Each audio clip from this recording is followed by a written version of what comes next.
right, good morning, everyone. Merry Christmas.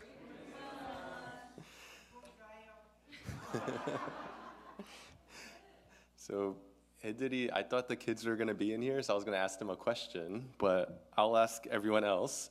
What do you think the kids are excited most about for Christmas?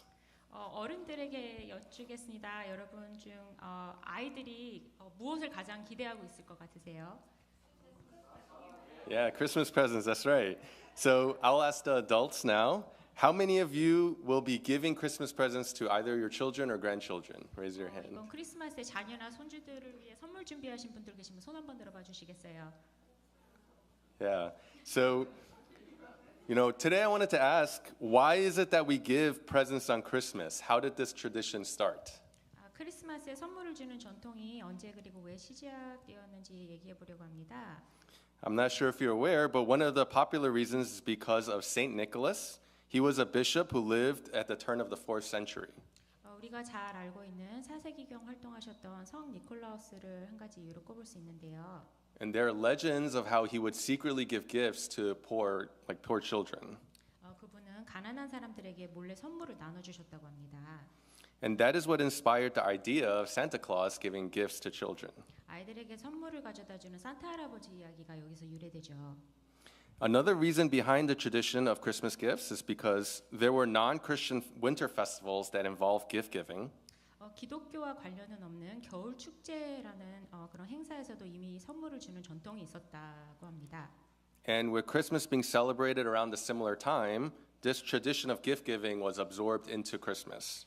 크리스마스가 비슷한 시기에 겹치게 되면서 자연스럽게 선물 주는 풍습도 포함되었습니다. Now, the third reason you may be more familiar with, it comes from the Bible, is from the passage about the wise men in Matthew 2, 1 through 12. 세 번째 이유는 성경에서 찾아볼 수 있는데요. 마태복음 2장 1절에서 12절 동방 박사의 이야기입니다. And so we're going to read Matthew 2, 1 through 12 and see what lessons we can learn as we prepare for Christmas. 크리스마스를 앞두고 이 본문 말씀을 통해 어떤 교훈을 배울 수 있는지 함께 살펴보겠습니다. And so I'll read it in English, and 한국 분들은 이거 스크린으로 같이 따라 해주세요.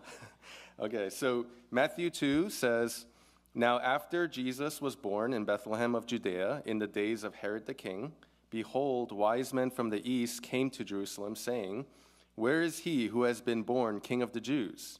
For we saw his star when it rose and have come to worship him. When Herod the king heard this, he was troubled, and all Jerusalem with him. And assembling all the chief priests and scribes of the people, he inquired of them where the Christ was to be born. They told him, In Bethlehem of Judea, for so it is written by the prophet, And you, O Bethlehem, in the land of Judea, are by no means least among the rulers of Judea, for from you shall come a ruler who will shepherd my people Israel. Then Herod summoned the wise men secretly and ascertained from them what time the star had appeared. And he sent them to Bethlehem, saying, Go and search diligently for the child, and when you have found him, bring me word, that I too may come and worship him. After listening to the king, they went on their way, and behold, the star that they had seen when it rose went before them until it came to rest over the place where the child was. When they saw the star, they rejoiced exceedingly with great joy. And going into the house, they saw the child with Mary his mother, and they fell down and worshipped him. Then opening their treasures, they offered him gifts, gold and frankincense and myrrh. And being warned in a dream not to return to Herod, they departed on to their own country by their own way.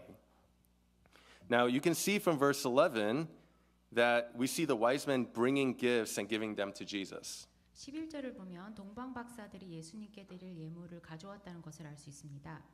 But this always made me wonder, why do we give presents to our children instead of to Jesus or the church? 저는 항상 이런 생각을 했었어요. 왜 우리는 예수님께 예물을 드리지 않고 아이들에게만 선물을 줄까요? Before we had children, I heard a story of a family that would give gifts to the poor instead of giving gifts to their own children. 제가 아이들이 있기 전에 들었던 이야기인데요. 어느 가정에서는 아이들에게 선물을 주는 대신에 불우한 이웃들에게 선물을 하는 크리스마스 전통이 있었다고 합니다. And I remember thinking, that makes sense. When I have kids, I'm not going to give Christmas presents to my kids either. 그 당시에는 그게 정말 맞는 생각이라 느껴져서 저도 아이들이 생기면 선물을 주지 않아야지라고 생각했습니다. But then we had kids. 그런데 아이가 생기고 나니 And yes, we do give Christmas presents. 결국 저도 매년 아이들에게 크리스마스 선물을 주게 되더라고요. Now, is that wrong? 그럼 이게 잘못된 것일까요? Before we answer that question, let's try to understand who these wise men were. 그 질문에 대한 대답을 하기 전에 우선 동방 박사들이 누구였는지 함께 살펴보도록 하겠습니다.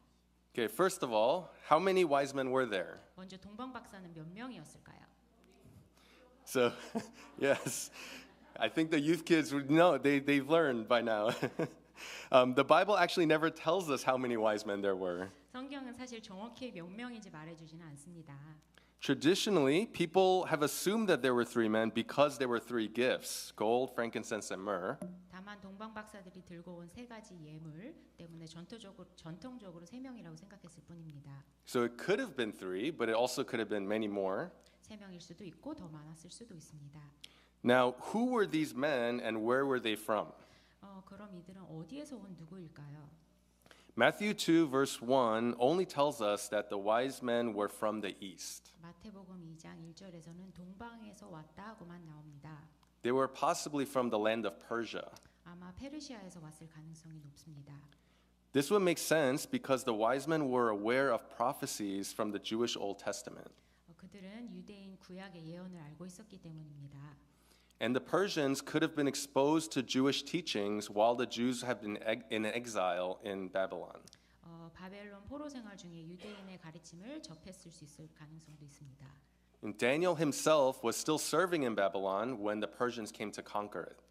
페르시아가 바벨론을 정복할 당시에도 다니엘은 바벨론에서 섬기고 있었을 때입니다. And the wise men likely knew of Daniel's prophecies that gave the timeline for when the Messiah would be born. 동방 박사들은 메시아의 탄생 시점을 예언한 다니엘의 예언을 알고 있었을 가능성이 큽니다. They probably also knew the prophecy from Numbers 24:17 that says, "A star shall come out of Jacob and a scepter shall rise out of Israel."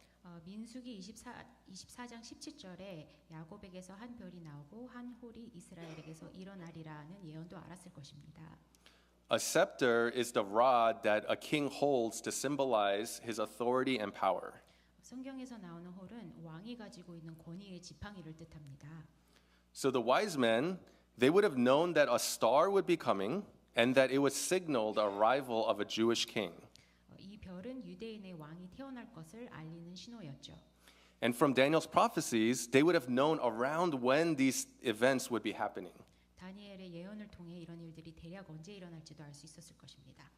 Now, imagine how many nights they stayed up intently looking up at the stars, just waiting for this prophesied star to appear.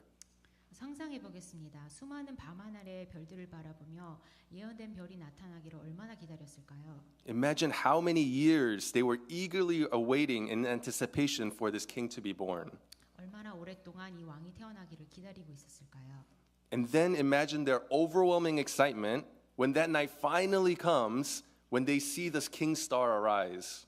그리고 드디어 기다리던 그 별이 나타났을 때 이들은 얼마나 기뻤을지 상상이 되시나요? So much so that they leave their homes and they set out on a journey of about 1,000 miles that would take them several weeks and even months. 그들은 집을 떠나 1,000마일 정도 되는 여정을 시작하게 됩니다. 몇 주 아니 몇 달이나 걸리면서요.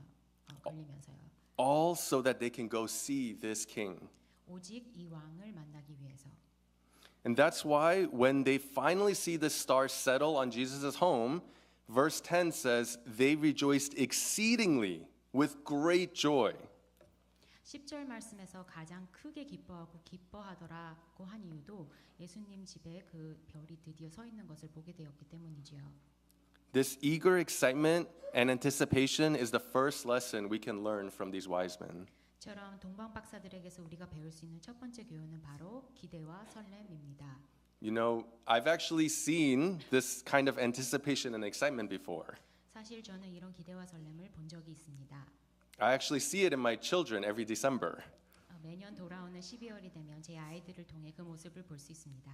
Once the weather gets cold and the Christmas decorations come out 날씨가 추워지고 크리스마스 장식이 나오고 and the Christmas music starts playing, 크리스마스 음악이 흘러나오고 and with each newly wrapped present that gets added under the Christmas tree, 트리 아래 새로 포장된 선물이 하나하나 더해질 때마다 we keep hearing them say, I can't wait until Christmas. 아이들의 목소리가 들립니다. 크리스마스가 너무 기다려져요.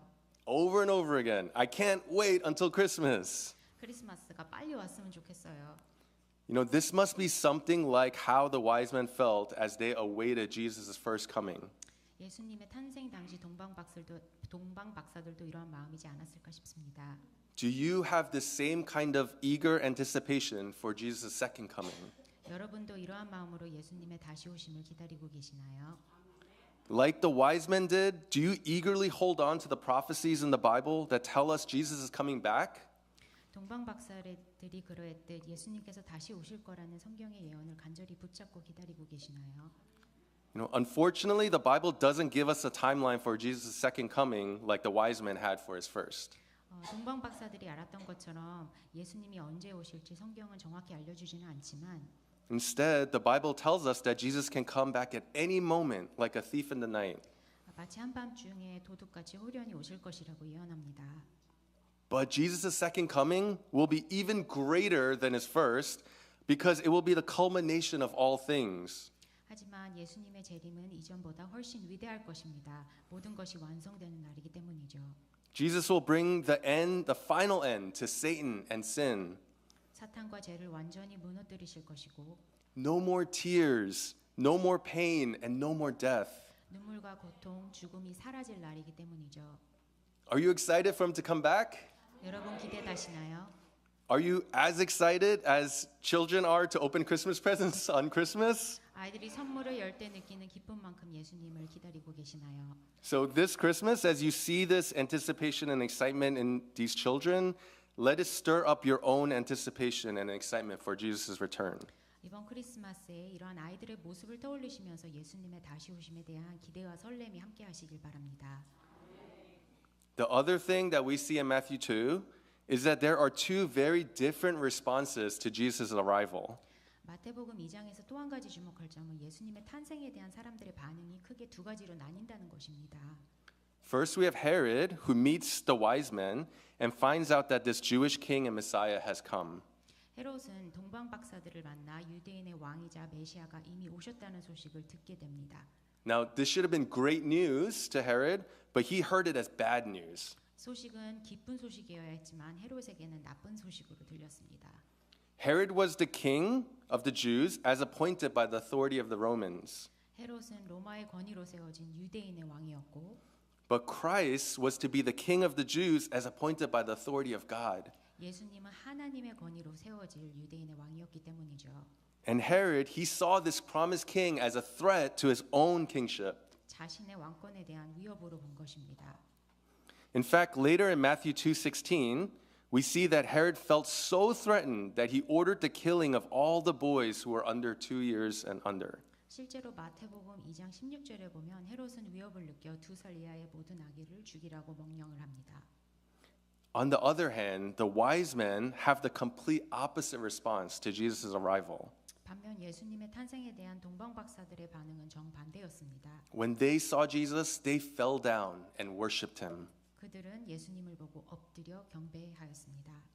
Now, you may be picturing the wise men bowing to a baby in a manger, but that is actually not what happened. 여기서 우리가 흔히 떠올리는 것은 마구간에 있는 아기에게 절하는 장면이지만 실제로 그렇지는 않았습니다. This passage tells us that the star they followed first appeared when Jesus was born, 동방박사들이 따라간 별이 처음에 예수님이 태어나실 때 나타났지만 but since it took them so long to travel to Jerusalem, they wouldn't have been there at his birth. 예루살렘까지 오는데 시간이 오래 걸렸기 때문에 그들이 예수님 태어나신 날에 도착하지는 못했을 것입니다. And from verse 16, we know that Jesus would have been closer to 2 years old when the wise men came to see him. 마태복음 2장 16절을 보면 동방박사가 예수님을 찾으러 갔을 때 이미 2살 정도 되셨을 것입니다. And that is why Matthew 12, verse 11 also says that they went into a house, not a manger. 그래서 11절 말씀에 보면 그들이 마구간이 아닌 집으로 들어갔다고 기록되어 있습니다. But these wise men not only bow down to worship this 1 to 2 year old boy, but they also give him gifts, gold and frankincense and myrrh. 동방 박사들은 1살에서 2살 정도 된 아이를 경배했을 뿐만 아니라 황금과 유향과 모략이라는 예물도 드렸습니다. And verse 11 calls these gifts their treasures. 11절 말씀에서는 이 예물들이 그들의 보물이었다고 얘기합니다. Now, we of course know the value of gold, but frankincense and myrrh were also precious items.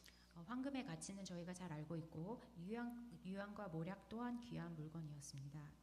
Frankincense and myrrh could be used to make perfumes as well as medicines, 유향과 모략은 향수와 약으로도 쓰였지만 but one of their main uses was to be burned as incense in religious rituals. 주로 종교의식에서 향을 피우는 데 사용되었습니다. So even their gifts were an act of worship to Jesus. 즉 그들의 예물조차 예수님을 향한 경배의 의미였던 것이죠. As you think about your King Jesus this morning, what is your response to him? 오늘 아침 여러분은 왕이신 예수님을 생각할 때 어떤 마음으로 응답하시겠습니까?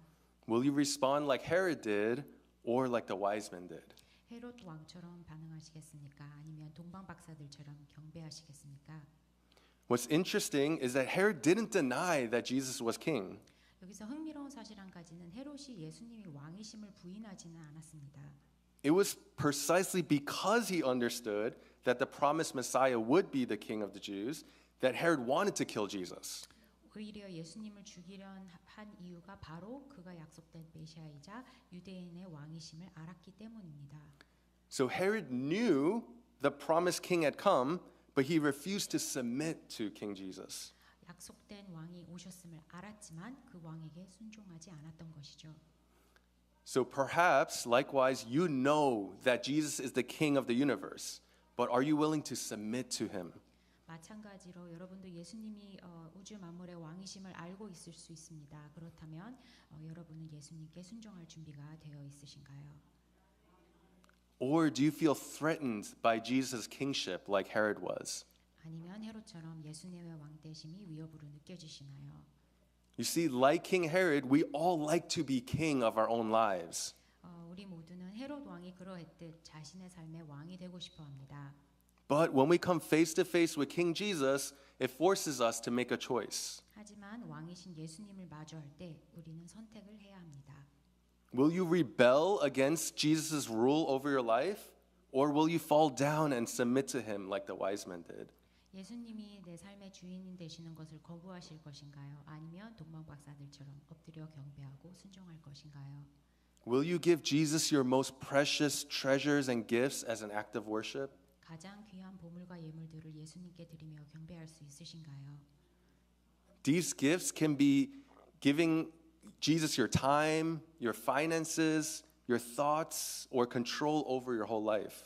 예물들은 예수님께 드리는 나의 시간, 재정, 생각들 또는 삶에 대한 전체적인 통제를 드리는 것일 수도 있습니다. Is there anything in your life or your heart that you're not willing to give up to your king? 여러분의 삶이나 마음속에 예수님께 드리지 못하는 것은 있나요? It may not be easy, but it wouldn't have been easy for the wise men to bow down to a child also.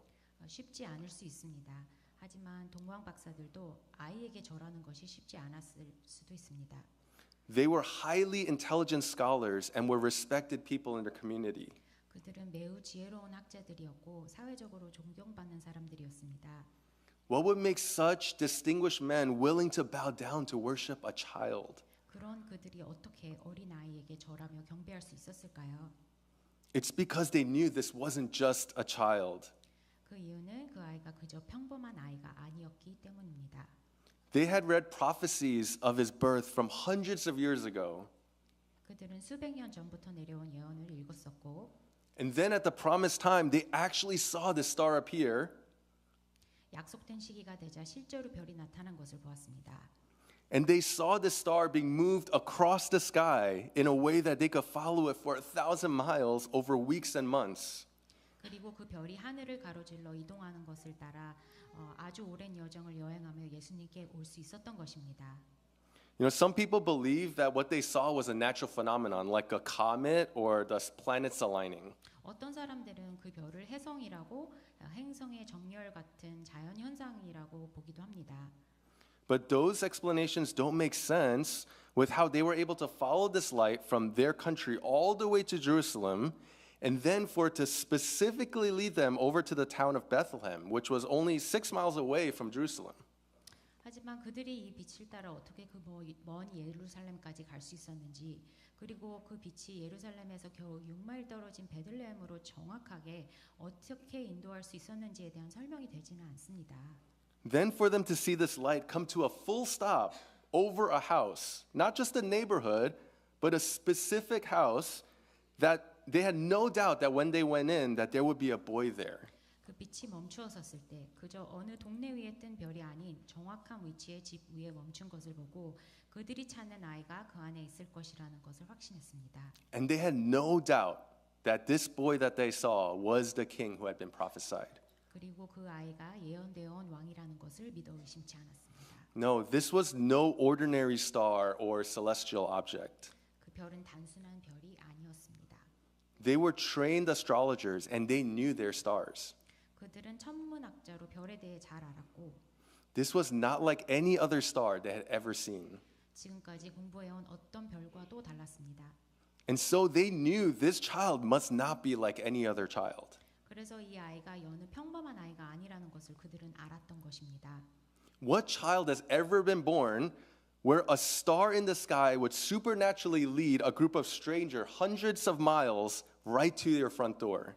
그 어떠한 아기의 탄생도 하늘의 별을 움직이면서까지 정확한 위치를 알려주고 먼 여정을 떠나게 한 적은 없었으니까요. No, this must be a divine child, a truly divine king. 이 아이는 진정 신성한 아기이자 왕이었던 것이지요. This is why these distinguished and respected men fall down and worship this child.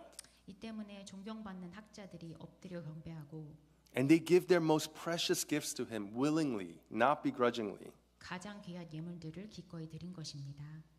I think we already understand what this feels like also. 우리도 이 마음을 이해할 수 있을 것 같습니다. You know, sometimes buying Christmas presents can feel like a sacrifice. 크리스마스 선물을 준비할 때 때로는 희생처럼 느껴질 수도 있습니다. It costs lots of money to buy presents for all the people in your family. 가족들 모두 하나하나 챙기는 것이 돈이 많이 들 수도 있고 And it can take lots of time and energy to go shopping amidst all the busy crowds. 바쁜 크리스마스 시즌에 선물을 고르는 일이 쉬운 일이 아닐 수 있습니다. But we don't give these gifts begrudgingly, right? 하지만 우리는 억지로 선물을 주지는 않죠. No, we give them happily. 기쁜 마음을 다해 선물을 준비합니다. Why? Because we love our children and our family and our friends. 우리의 아이들, 가족들, 그리고 친구들을 사랑하기 때문이지요. Likewise, the gifts you are willing to give your King Jesus should not be begrudging. 마찬가지로 왕 대신 예수님께 드리는 선물도 억지로 드리는 것이 아니라 Rather, they should be out of adoration for how awesome Jesus is.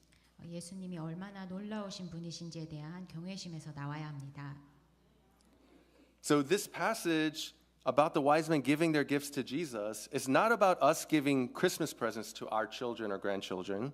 동광 박사가 예수님께 예물을 드리는 이 이야기는 우리가 아이들에게 크리스마스 선물을 주는 이야기가 아닙니다.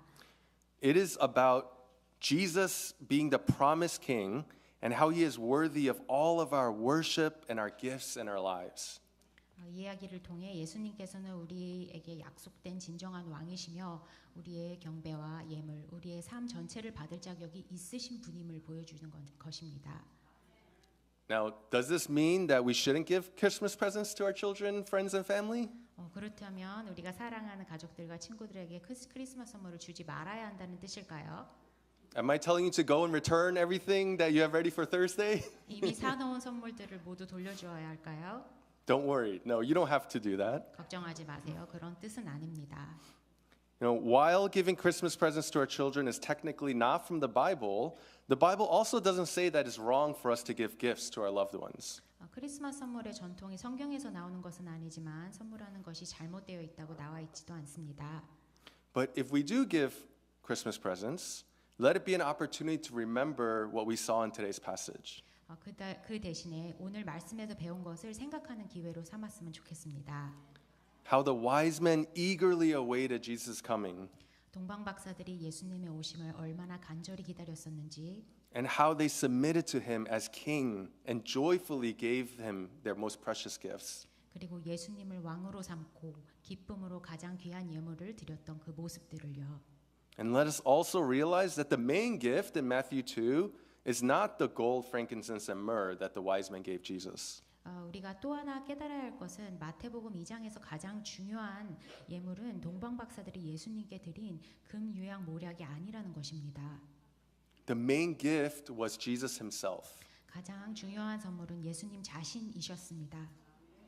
A supernatural star was announcing that the God who created the whole universe was supernaturally entering into our lowly humanity. 하늘에서 나타난 기적의 별이 알린 것은 우주를 창조하신 하나님이 인간으로 오셨다는 소식이었습니다. This was Emmanuel, God with us. 이분이 바로 임마누엘 하나님이 우리와 함께 계신 분입니다. Jesus himself was the gift. 예수님 자신이 바로 선물이셨습니다. God himself coming to be with us so that he could save us from the penalty of our sins.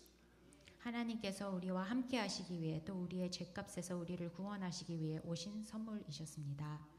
So this morning remember John 3:16. For God so loved the world that he gave his only son that whoever believes in him should not perish but have eternal life. 요한복음 3장 16절 말씀을 읽어보겠습니다. 하나님이 세상을 이처럼 사랑하사 독생자를 주셨으니 이는 그를 믿는 자마다 멸망하지 않고 영생을 얻게 하려 하심이라. Let us look to our Father and say, thank you for the best Christmas present ever. 우리도 함께 기도하며 응답합시다. 최고의 크리스마스 선물을 주신 하나님 감사합니다. Let's pray.